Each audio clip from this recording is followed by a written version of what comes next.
একদম পর বিরাট বিরাট বাড়ি সবই ভাঙা পড়বে ঘাটাল মাস্টার প্ল্যানের জন্য। জমি অধিগ্রহণ শুরু হয়েছে, জমি পাওয়াও গেছে, ধাপে ধাপে ঘাটাল মাস্টার প্ল্যানের কাজ শুরু হচ্ছে। আর যে বাড়ি দেখালাম সেই বাড়ি হচ্ছে পুরপ্রধান। তিনি দিতে রাজি তো বটেই, তার সঙ্গে সঙ্গে সাধারণ মানুষকেও আবেদন জানাচ্ছেন যাতে বাড়ির মায়া কাটানো যায়।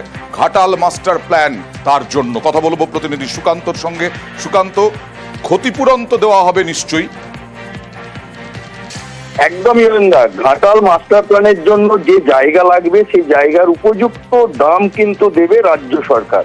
এক কথায় আমরা কয়েকদিন ধরেই দেখিয়েছি যে ঘাটাল মাস্টার প্ল্যানের ধাপে ধাপে কাজ শুরু হয়েছে। 500 কোটি টাকা বরাদ্দের পরেই 2 ফেজে মূলত কাজ হয়েছে। তারপরে শিলাবতী নদীর পশ্চিম পাড় যেখানে গার্ডওয়াল তৈরি করা হবে সেই জায়গা কিন্তু এখন মাপঝোপও হয়েছে এবং তাতে দেখা যাচ্ছে ঘাটাল পৌরসভার চেয়ারম্যান তুহিন কান্তি বেরার বাড়ি পড়েছে এই মাপের মধ্যে। এবং তারপরে কিন্তু আমরা যখন তুহিন বাবুর কাছে যাই, তিনি দাবি করেছেন যে তিনি তিল তিল করে প্রায় 10-12 বছর ধরে এই বাড়ি তৈরি করেছেন, কিন্তু বৃহত্তর স্বার্থের জন্য যদি এই বাড়ি দিতে হয় সেই বাড়িও তিনি দেবেন।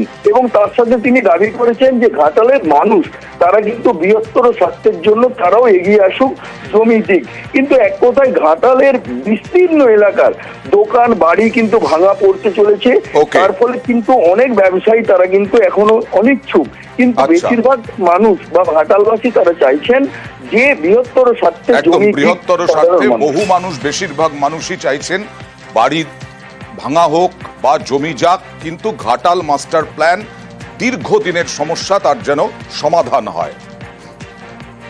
দলীয় নেতৃত্ব এবং ঘাটাল পুরসভার পুরপ্রধান, আমি যদি প্রথমে বাড়িটা না দিই তাহলে ঘাটালের মানুষের কাছে একটা ভুল বার্তা যাবে। দীর্ঘ 10 বছর 12 বছর ধরে আমি বাড়িটা তৈরি করেছিলাম ঠিকই, কিন্তু এতগুলি ঘাটালের মানুষের কথা ভেবে ঘাটালের মাস্টার প্ল্যান বাস্তবায়নের লক্ষ্যে আমি প্রথমে বাড়ি দিয়ে আমি দৃষ্টান্ত স্থাপন করতে চাই যে ঘাটালের মানুষ আপনারা দয়া করে এগিয়ে আসুন।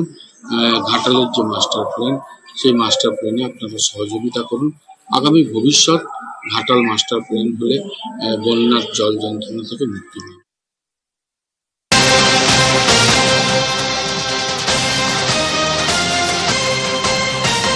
রাজ্যের বিভিন্ন জায়গায় পকেটে পকেটে জলকষ্ট এখনই, যেমন ব্যান্ডেলের দেবানন্দপুরে এই যে কল আছে জল নেই। কেন নেই?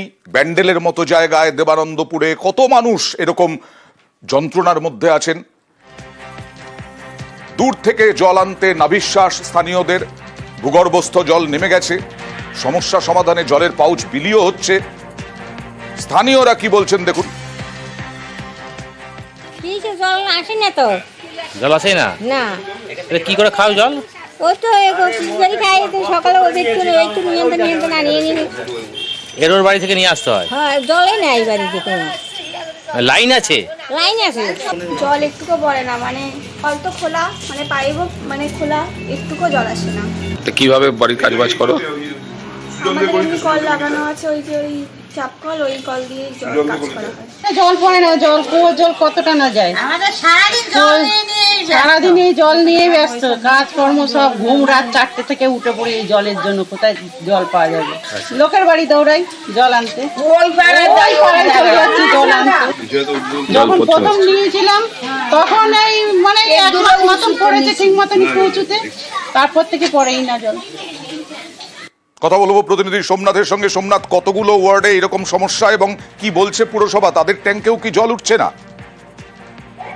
দেখো যে ব্যান্ডেল দেবানন্দপুর পঞ্চায়েতে হলুদপুর, কাজিরাঙ্গা, সাহেব বাগান সহ বিস্তীর্ণ এলাকায় পুরো প্রায় ওখানে 120টি পরিবার ওখানে রয়েছে, বসবাস করে, প্রায় 2000 জন ওখানে বসবাস করেন। এবার এইখানে এই যে তীব্র গরম এলেই তারা একটা ভয় আতঙ্কে থাকে যে প্রতি বছরই দেখা যায় যে এইরকম জলের সংকট দেখা যায় তাদের। কিন্তু এখন এই সমস্যার সমাধান কিভাবে সম্ভব? পঞ্চায়েত কি বলছে? দেখো, ওই যে ওখানকার যে হলুদপুলের ওখানে যে পাম্প রয়েছে সেই পাম্পের প্রায় 400 মিটার মতো দূরে রয়েছে সেই বোরিং করা রয়েছে। সেই বোরিং এর মধ্যে 120 মিটার মতো অলরেডি সেই কাজ শুরু করেছে পঞ্চায়েত। এবং যেসব এলাকায় জল আসছে না সেসব জায়গায় 6খানা ট্যাঙ্ক দেওয়া আছে, অস্থায়ী ট্যাঙ্ক দিয়েছে, জলের পাউচ দেওয়া হচ্ছে, যাতে এই যে জলের সংকট যাতে এলাকার বাসিন্দাদের অসুবিধা না হয় পানীয় জলে, সেই কারণে তারা পঞ্চায়েত থেকে ব্যবস্থা করছে। আরো পদক্ষেপ করুক, কারণ 1002 মানুষ এই রকম যন্ত্রণার মধ্যে রয়েছেন। আর হাওড়ার যন্ত্রণা কমছে না। হাওড়ায় আবর্জনার পাহাড়, ধস, ফাটল, আর তার জেরে নিকাশি ব্যবস্থার এই হাল। 7 নম্বর ওয়ার্ডে এরকম নোংরা জমা জলে দুর্ভোগ সাধারণ মানুষের। কথা বলবো প্রতিনিধি দেবাশিসের সঙ্গে। দেবাশিস, কি উপায়? দেখো, উপায় খুঁজতে কিন্তু একাধিকভাবে পরিকল্পনা নিয়েছে হাওড়া পুরসভা এবং কেএমডি এর সাহায্যে সেই এলাকায় নতুন করে নিকাশি নালা তৈরির কাজ শুরু হয়েছে। কিন্তু সেই কাজ যতদিন না শেষ হবে ততদিন এই জমা জলের সমস্যার সমাধান হওয়া সম্ভব নয়। কার্যত 20 তারিখের থেকে জমা জল এখনো পর্যন্ত, আজকে 1 তারিখ হয়ে গেল, প্রায় 10-11 দিন পরে একই যন্ত্রণা। দেখো, এই কাজ শেষ হতে কিন্তু পুরো কেএমডি এর তরফ থেকে জানানো হয়েছে কার্যত 1 মাসেরও বেশি সময় লাগতে পারে। তবে এই পাম্প দিয়ে এই জল বার করার চেষ্টা চললেও প্রত্যেক দিন যখন এই টাইম কলে জল আসছে সেই জল ব্যবহারের পর নর্দমা দিয়ে বেরিয়ে সেগুলি কিন্তু বাইরে চলে আসছে।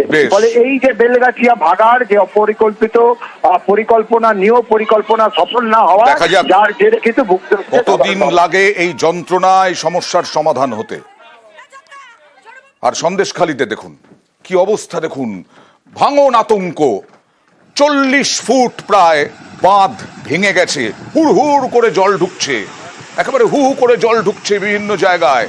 ভাঙনের ভয়ে, আতঙ্কে 10টি গ্রাম প্লাবিত হওয়ার আশঙ্কা। প্রায় 40 ফুট নদী বাঁধে ধস। কথা বলবো প্রতিনিধি অনুপমের সঙ্গে।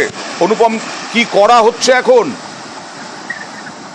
হ্যাঁ, দেখো এই যে সন্দেশখালীর যে কলাগাছি নদীর যে তালপুকুর এলাকা, এই তালপুকুর এলাকায় গতকালকেই কিন্তু আমরা দেখিয়েছিলাম যে রীতিমতো এলাকায় নদীর বাঁধে কিন্তু ভাঙন শুরু হয়েছে। কিন্তু সেই ভাঙন তো দেখতে পাচ্ছি, ভয়াবহ অবস্থা, 10টি গ্রাম প্লাবিত হওয়ার আশঙ্কা। অনুপম, কি করা হচ্ছে এখন? দেখো, এই মুহূর্তে কিন্তু ইরিগেশন দপ্তরের থেকে বা যেসব ঠিকাদার সংস্থা এই বরাদ পেয়েছে তারা ঘটনাস্থলে আছে। কিন্তু এখনো কিন্তু যে বাঁধ মেরামতের কাজে কিন্তু তারা কোনো হাত দিতে পারেনি। সকালে কিছুটা মেরামতের কাজ শুরু করেছিল, কিন্তু সেটা কিন্তু স্থায়ী হয়নি। তার দ্রুত বাঁধ মেরামতির আশ্বাস দিচ্ছেন বিধায়ক। আমরাও আশা করি যে দ্রুত বাঁধ মেরামতির ব্যবস্থা হবে।